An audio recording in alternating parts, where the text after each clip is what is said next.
suspect outdrives their talent. You see just weaving through lanes there, jumping all the way over from the 1 lane to the 4 lane on their brakes hard, and just now stuck in that afternoon traffic here, just squeezing, threading that needle there between those cars. The Glendale Police Department is just trying to keep up at this point, but with the erratic nature of this driver, it's going to be hard to do because those police officers have to put the safety of the public first, and the way this driver is driving, that is going to be hard to do, to stay on the tail of this driver. But you can see how this driver is kind of just getting stuck in all this late afternoon traffic, but the police department saying, nope, we are sticking with you. Wow, almost losing control there as he weaved around that car, choosing a different direction there. And this, I could tell you, Courtney, this is one of the craziest pursuits I've seen in some time. This car going about 70 miles an hour through these surface streets, almost losing control there at that intersection where all that traffic was. This is a extremely dangerous pursuit. Colton, Micah Ullman here with you as well. And as we watch this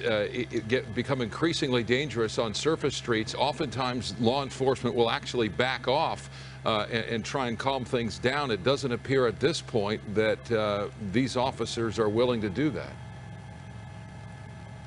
That's right, and what we're hearing is that, you know, backing off of this pursuit hasn't really seemed to slow down this suspect. The suspect is simply wanted for a traffic violation starting probably 30 minutes ago, and it's just the suspect has just kept driving quite erratically since then. You can see it kind of doing that loop there through that residential area. Luckily, not a lot of people are just, wow, just missing those cars into that power line there. Wow, okay. That is quite the ending to this pursuit. We sure hope that this suspect is okay. Now the police have to figure out how to secure the situation. You have down power lines, and they're going to have to protect the public there too. So they're going to take this slowly. They're going to call fire and ambulance services to the area to stage for when they get this suspect out of the vehicle. But right now, with that armed and dangerous kind of want out for this suspect, it's going to be a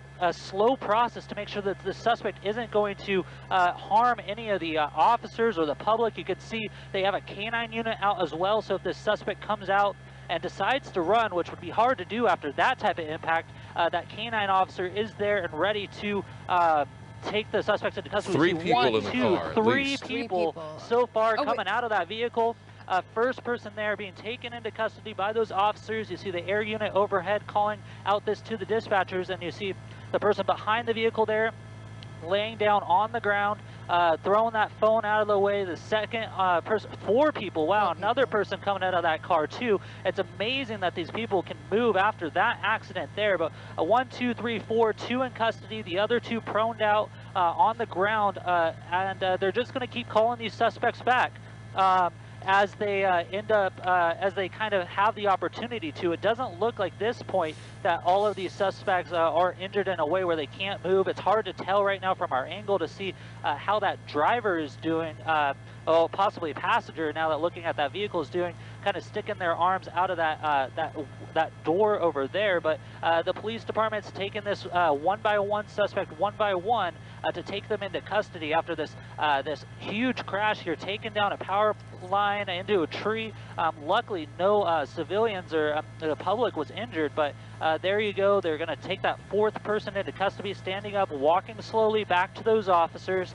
This is what they want to see as they take these suspects into custody. Very slow movements. They're going to check the suspect for weapons, take them into custody, and then they're also interviewing all these different suspects to make sure there's no one else in the vehicle. There's number 5 coming out of the vehicle. So a lot of people in that very small Toyota vehicle there, and luckily they're all moving well. You see that last person there just said, hey, I'm done. I'm going to come over. I'm going to put my hands behind my back. And I'm ready to be taken into custody, but those officers still poised to make sure that they can clear that vehicle and make sure that it is safe and this situation is wrapped up here.